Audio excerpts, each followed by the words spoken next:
Bismillahirrahmanirrahim. Alhamdulillahirabbil alamin wassalatu wassalamu ala sayyidina Muhammadin asyrafil mursalin wa ala alihi wa sahbihi ajma'in. Subhanaka la ilma lana illa ma 'allamtana innaka antal alimul hakim wa tub 'alaina innaka antat tawwabur rahim wa taqabbal minna innaka antas samiul alim. Qala rabbi shrah li sadri wa yassir li amri wa hlul 'uqdatam min lisani yafqahu qawli. Nawaitu ta'alluma wa ta'alima li fadata wal istifadah wa tamassuk ala kitabillah wa sunnati rasulih wa du'a ila al-huda wa dalala ala al-khair ibtigha'a mardatihi wa qurbihi wa tawabihi subhanahu wa ta'ala. Qala al-musannif rahimahullahu ta'ala wa nafa'ana bihi wa bi ulumihi wa amadana bi asrari fid darini amin. Kita lanjutkan kajian kita pada kesempatan kali ini. Pada saat ini kita akan membahas tentang aturan di dalam memberikan mahar. Apa itu mahar? Mas kawin. Itu khusus bagi orang yang mau nikah. Yang masih belum nikah tidak usah minta, tidak boleh. Sebelum kita membahas tentang aturan di dalam memberikan mahar atau mas kawin, untuk merefresh otak kita ulang sedikit pembahasan-pembahasan yang sebelumnya. Coba saya tanya, rukun nikah itu ada berapa? Ada berapa? 5. Apa saja? Calon suami, calon istri, mahar, 2 saksi, 1 wali, terus siwon. Pertama calon suami. Ada calon suami. Tidak ada calon suami tidak bisa. Menikah sama siapa kamu? Pertama calon suami, ada calon istri. Mahar itu tidak termasuk. Mahar itu tidak termasuk, tidak fokus berarti. Mahar itu tidak termasuk rukunnya nikah. Nanti akan kita bahas.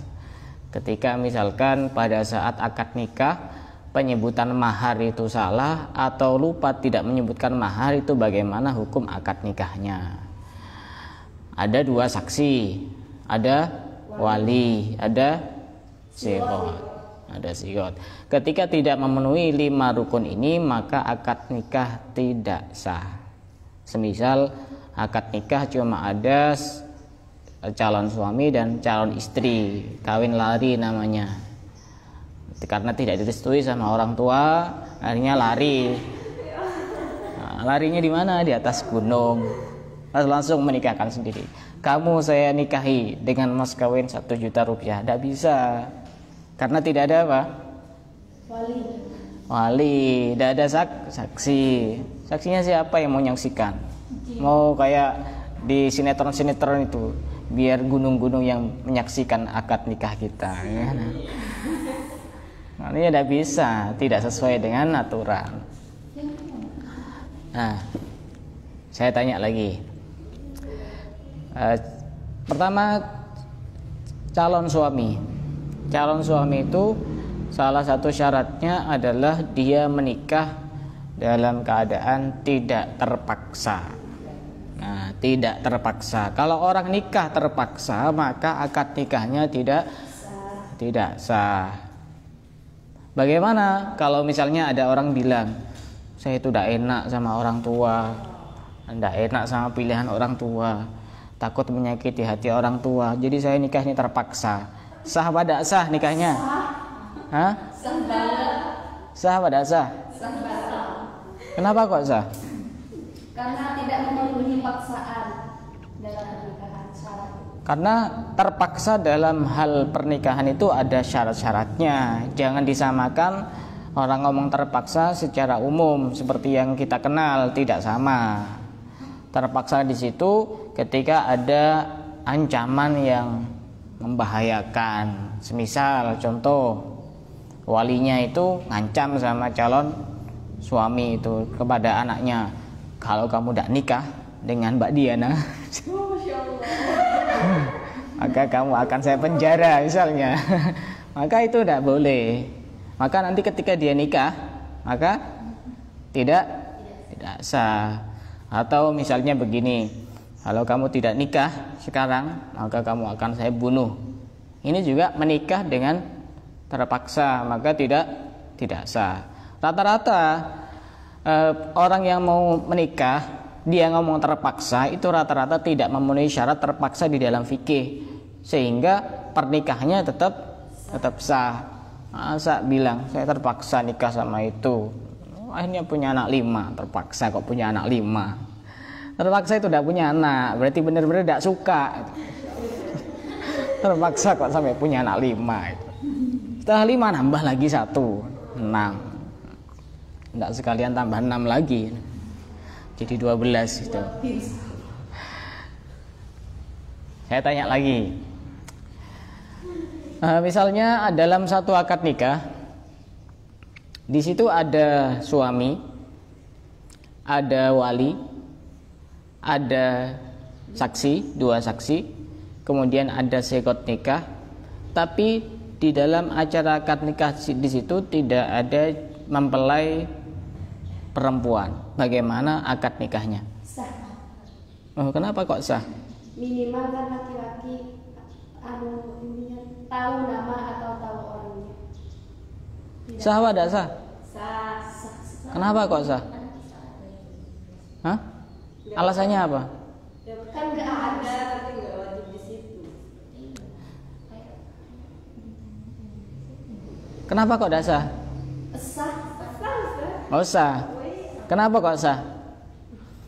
Karena calon istri tidak wajib ada di acara. Sampingnya. Kalau misalnya ada di negara lain, sah apa tidak sah? Sah banget. Tidak apa-apa. Tidak apa-apa. Yang penting sudah tahu nama calon istrinya, ciri-cirinya atau sifatnya. Atau tahu orangnya. Ya betul, sah. Nah ini satu kesalahan yang kebanyakan terjadi. Saya kurang setuju ketika ada akad nikah itu calon suami dan calon istri sudah duduk bareng di situ. Apalagi pakai apa itu? Pakai. Sudah sah apa belum? Belum kan? Cuma kadang-kadang orang awam itu menilai ketika sudah tunangan itu ya sudah ada ikatan yang seakan-akan itu sudah resmi, padahal tunangan ya belum sah. Tidak ada istilah tunangan di dalam Islam, tidak ada. Kalau cuma sekedar mengikat sebagai tanda bahwa ini sudah ada yang punya ya silahkan. Tapi lagi-lagi di dalam Islam tidak ada istilah tunangan, adanya itu khitbah. Ta'aruf itu juga tidak ada di dalam Islam. Mau nyari di kitab apa istilah ta'aruf? Ta'aruf itu ya sekedar pada saat khitbah itu kemudian memperkenalkan diri namanya atau ngobrol seperlunya, ya itu sudah. Tidak kemudian tiap hari, oh kamu hobinya apa, kebiasaannya apa, ini dan itu bukan ta'aruf. Oh nanti kalau nikah terlalu cepat nanti tidak saling mengenal, gombal. Kenyataannya juga artis-artis yang pacaran sampai puluhan tahun nikahnya cuma 3 bulan 2 bulan. Dari mana kata mengenal itu? Saling mengenal dari mana kata-kata saling mengenal? Jadi tidak jelas tuh. Saling mengenal tapi bisikan setan gitu. Jadi lihat, tanya kepada temannya atau tanya informasi kepada orang lain. Kan gampang caranya. Tidak harus tanya langsung kepada orangnya. Kalau tanya langsung kepada orangnya, itu orang-orang pasti nutupi, tidak kira jujur. Oh, kamu itu di mana? Orangnya pemarah apa pemaaf? Oh, saya ini orang yang paling sabar sedunia. Tidak kira ngaku. Orang itu sifat aslinya akan ketahuan ketika dia sudah menikah. Kalau belum menikah itu ditutup-tutupi sama setan. Pokoknya sok baik, pokoknya antara yang perempuan dengan yang laki-laki. Nanti ketika sudah nikah, itu sudah ada seperti itu. Perasaan-perasaan seperti itu sudah tidak ada. Setan tugasnya sudah beda. Tugasnya bagaimana caranya merusak rumah tangga. Sudah beda itu. Jadi tidak ada. Caranya tahu bagaimana? Ya dilihat dari keluarganya, keluarga baik-baik atau keluarga bajingan misalnya. Dilihat dari keluarganya atau dilihat dia temannya siapa, karena teman itu tidak jauh beda dengan temannya. Nggak usah tanya langsung. Itu Justru tambah tidak baik kalau tanya langsung itu. Jadi istri itu tidak harus berada di acara akad nikah. Yang penting calon suami itu tahu orangnya saja, walaupun tidak tahu namanya boleh, atau tahu namanya tanpa tahu orangnya boleh juga. Dan ini banyak, seperti ini banyak. Semisal contoh pada saat saya masih di Tarim, itu ada teman-teman kita yang laki-laki itu mau dinikahkan dengan anaknya Kiai Fulan bin Fulan begitu, tapi tidak tahu orangnya sama sekali, namanya ini, langsung diakad nikahi oleh Habib misalnya. Sudah, setelah itu baru ketemu, boleh pada boleh. Tapi kalau tidak tahu sama sekali, namanya tidak tahu, orangnya tidak tahu, ciri-cirinya juga tidak tahu, tidak bisa. Yang penting ada perwakilan untuk menunjukkan siapa perempuan itu. Tahu dari fotonya, ya silahkan, boleh. Walaupun tidak tahu namanya. Ternyata setelah menikah namanya jelek sekali. Misalnya namanya Markonah misalnya. Ya tidak apa-apa, tetap sah. Itu. Kemudian sebelum kita lanjutkan, biar ini ingat pelajaran-pelajaran yang sebelumnya. Misalnya ada seorang laki-laki yang ketika menikah ini masih belum jelas apakah dia itu laki-laki atau perempuan. Itu gimana? Boleh apa tidak boleh? Tidak boleh. Harus benar-benar laki-laki. Itu dicatat, itu harus benar-benar laki-laki. Mau cari pendamping harus benar-benar laki-laki. Ya, nggak usah cross check, bahaya itu. Yang waria itu tidak boleh nikah gitu ya? Begini, waria itu sudah jelas, itu kelaminnya itu sudah jelas. Waria itu sudah jelas kelaminnya. Masa tidak jelas waria kelaminnya? Saya kira sudah jelas. Di sini yang tidak diperbolehkan itu ketika ini, kalau dalam konteks sekarang jarang sudah. Orang yang tidak jelas kemaluannya itu apa, ini kok mirip laki-laki, kok ini mirip perempuan. Nah ini yang sekarang jarang. Ini yang saya maksud. Atau punya dua alat kelamin, maka ini nanti juga tidak diperbolehkan. Walaupun misalnya nikah, ternyata setelah nikah benar-benar ini terbukti laki-laki, tetap tidak sah. Tetap tidak sah. Udah, kita lanjutkan. Kalau ngulanginya terlalu lama nanti tidak jadi bahas yang sekarang. As-sodaq, mas kawin dalam istilah fikih itu namanya as-sodaq. Ada beberapa istilah, tapi maksudnya sama. Sodaq, mahar, nihlah, at-taul, al-atiyah. Ada 5 istilah yang ini artinya sama, sama-sama mas kawin atau mahar. Yang lebih kita kenal ya 2 itu, mahar atau mas kawin. Mas kawin bahasa Indonesia, mahar bahasa Arab. Sodak itu mas kawin, mahar itu juga mas kawin, nihlah itu juga mas kawin, at-taul itu juga mas kawin, al-atiyah itu juga mas kawin.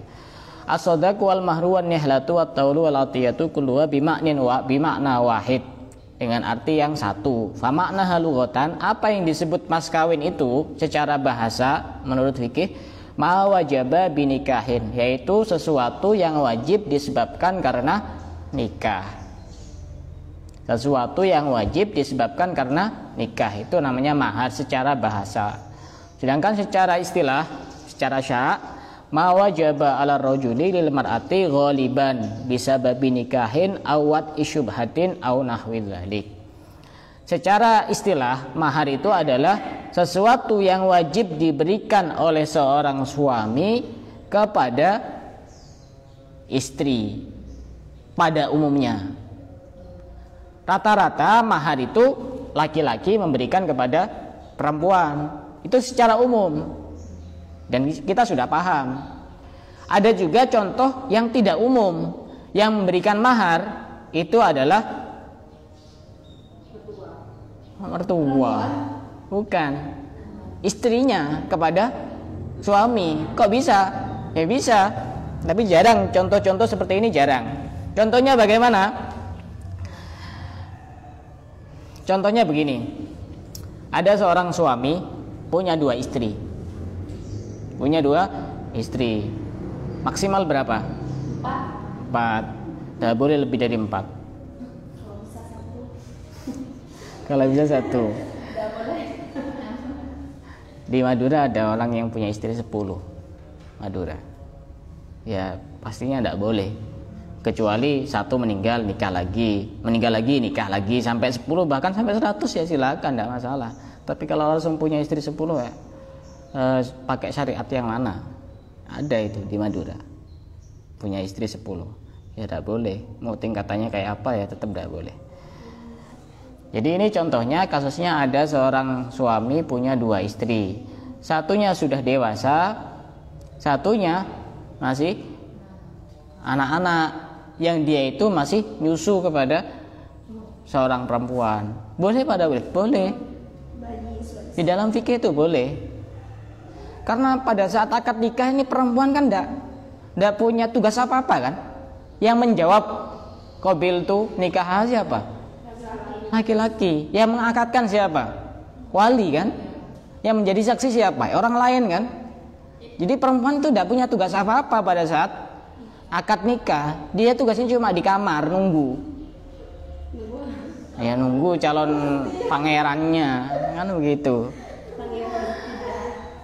Saya ulang kembali. Jadi rata-rata mahar itu, mas kawin itu diberikan dari laki-laki kepada perempuan. Ada juga kebalikannya, yang memberikan mahar itu adalah perempuan kepada laki-laki. Contohnya ada seorang suami punya 2 istri, satunya sudah dewasa, satunya masih anak-anak yang masih butuh untuk menyusu. Nah, anak ini batasan maksimal menyusu kepada ibunya itu maksimal usia 2 tahun, jangan sampai lebih. Ada usia 4 tahun sih nyusu sama ibunya. Haula ini kamila ini liman arada ayyutimar radha'ah wa 'alal mauludi lahu rizqu wa kiswatuhunna bil ma'ruf la tukallafu nafsun illa usaha. Jadi batasannya 2 tahun. Jadi nanti kalau punya adik nyusu sama ibunya sebelum 2 tahun dikasih tahu ibunya itu, Bu, nanti sebelum usia 2 tahun suruh berhenti. Jangan usia 4 tahun 5 tahun saya nyusu sama ibunya. Todus itu. Sudah main-main lari-lari saya nyusu sama ibunya. Kasihan itu. Karena aturan di dalam Al-Quran, di dalam hadis itu pasti ada hikmah yang sangat banyak. Nah, pada saat suami ini punya 2 istri, ternyata istri yang masih kecil ini nyusu kepada istri yang sudah dewasa. Gimana coba ceritanya? Berarti nanti istri yang kecil ini otomatis jadi anaknya, kan begitu. Berarti yang nyusu ini jadi ibunya yang awalnya jadi madunya. Sehingga nikahnya ini terfasah, otomatis rusak nikahnya itu. Otomatis rusak karena hubungannya sudah tidak jelas. Ya, hubungannya sudah tidak jelas kan? Nah, sehingga ketika sudah terfasah ini, istri yang dewasa wajib memberikan mahar kepada si suami. Kenapa? Karena menyebabkan suami ini sudah tidak boleh menggauli istri yang sudah dewasa itu. Kenapa kok tidak boleh? Ya karena ini sudah ada hubungan ini, 2 ini. Ada hubungan mahram. Paham? Maka itu sebagai sanksi dari istri yang dewasa itu, karena dia sudah teledor, kok tiba-tiba nyusui madunya. Ini tidak boleh. Sehingga ini sebagai sanksi dari istri untuk memberikan mahar kepada suami. Tapi kasus seperti ini jarang. Ya tidak tahu, tapi di fikih-fikih dijelaskan seperti itu. Mungkin dulu ada. Di fikih-fikih ada. Contohnya memang seperti itu di fikih-fikih. Kitab-kitab fikih memang contohnya seperti itu. Mungkin dulu ada. Kalau zaman sekarang mungkin tidak terbayangkan ya. Kalau dulu ada. Sekarang sudah beda alam sudah. Kayak nikah dengan anak usia 9 tahun semisal. Itu nanti mungkin dikira, oh ini apa? Nanti sama dengan hak-hak asasi manusia yang terabaikan, macam-macam urusan hak-hak asasi itu nanti. Padahal secara hukum Islam ya tetap diperbolehkan. Atau yang kedua, rata-rata mahar itu kan disebabkan karena nikah. Bisa jadi disebabkan karena wati syubhat. Wati syubhat itu bagaimana? Tahu wati syubhat? Jadi begini, tapi kalau di Indonesia ini agak susah, terjadi itu agak susah. Kalau di negara Arab mungkin saja.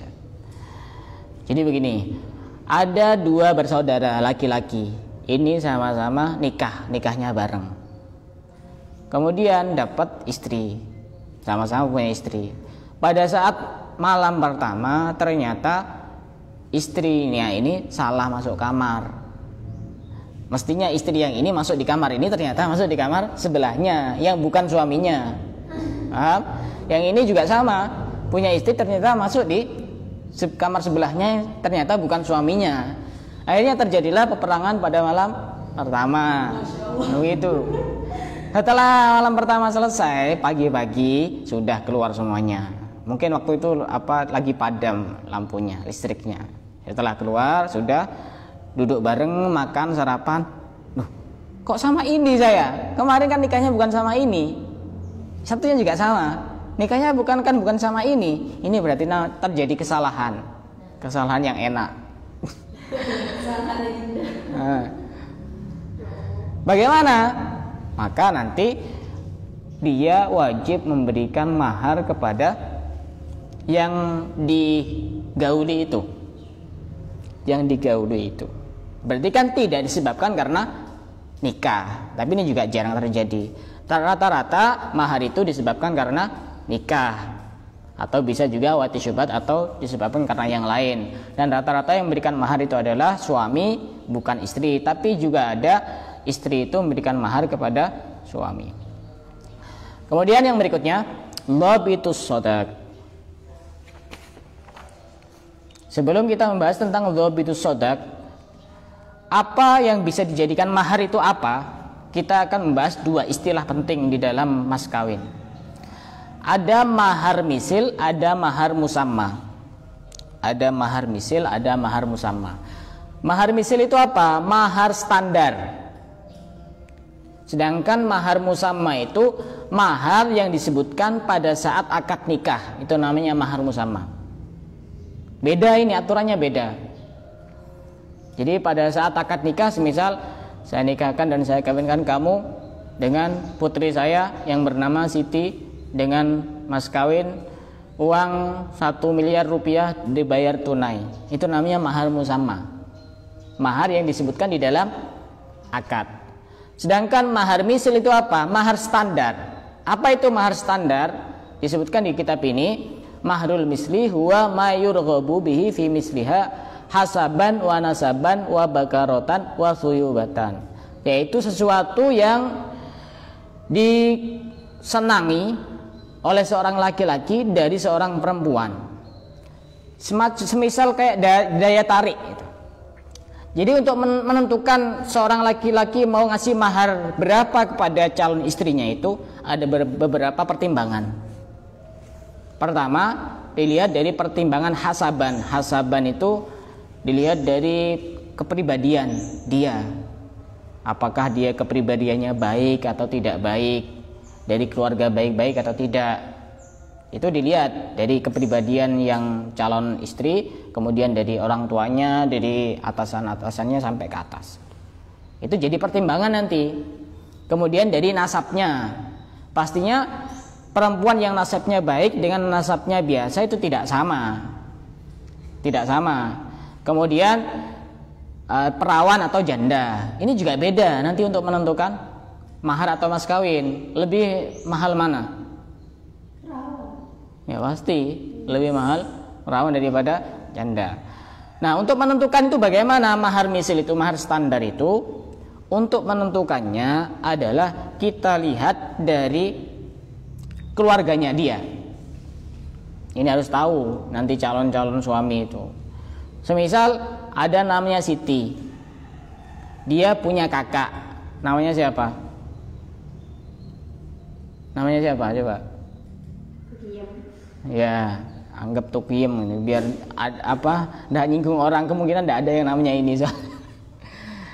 Nah, kakaknya sudah nikah, maka untuk menentukan maharnya adiknya itu berapa, dilihat dari kakaknya dulu. Kakaknya ini maharnya berapa, itu nanti standar. Jadi mahar keluarga itu tidak jauh beda, cuma nanti harus ada beberapa penilaian yang lain. Semisal kakaknya ini wajahnya biasa, contoh ya, adiknya ternyata lebih cantik, kakaknya misalnya maharnya 1 juta, maka ini harus ditambahi, anggap misalnya 1.500.000 karena poinnya beda. Jadi harus ada ukuran standarnya dulu. Kakaknya semisal 1 juta, adiknya karena lebih cantik maka ditambah lagi 500.000, ya anggap saja 500.000. Iya, nanti ada beberapa pertimbangan yang lain. Kemudian misalnya kakaknya ini sudah janda, nikahnya sudah janda, adiknya masih perawan, maka nanti juga beda ukurannya. Jadi ada poin-poinnya untuk menaikkan dan menurunkan itu. Kakaknya pinter, adiknya agak apa istilahnya itu? Bukan idiot misalnya. Kakaknya 1 juta, ya pasti adiknya tidak 1 juta, harus turun. Ya, jangan 1.000. Dikira mau beli jihu ya. Nanti seperti itu pertimbangannya. Jadi melihat dari yang nasabnya paling terdekat. Siapa yang paling terdekat? Ya saudara itu. Kalau tidak ada saudara, melihat dari keponakan.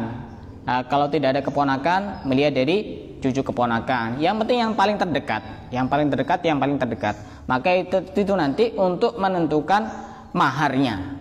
Untuk menentukan maharnya. Itu namanya mahar misil. Dilihat dari kecerdasan juga sama. Semisal kakaknya itu orangnya biasa-biasa, tidak begitu cerdas, adiknya cerdas, kakaknya maharnya 1 juta, maka adiknya ya ditambahi, bukan cuma 1 juta, jadi 1.999.000 misalnya. Ya contoh saja. Jadi nanti menyesuaikan poin-poin. Jadi pertimbangannya untuk menentukan mahar, pertama dilihat dari akhlaknya, sifatnya.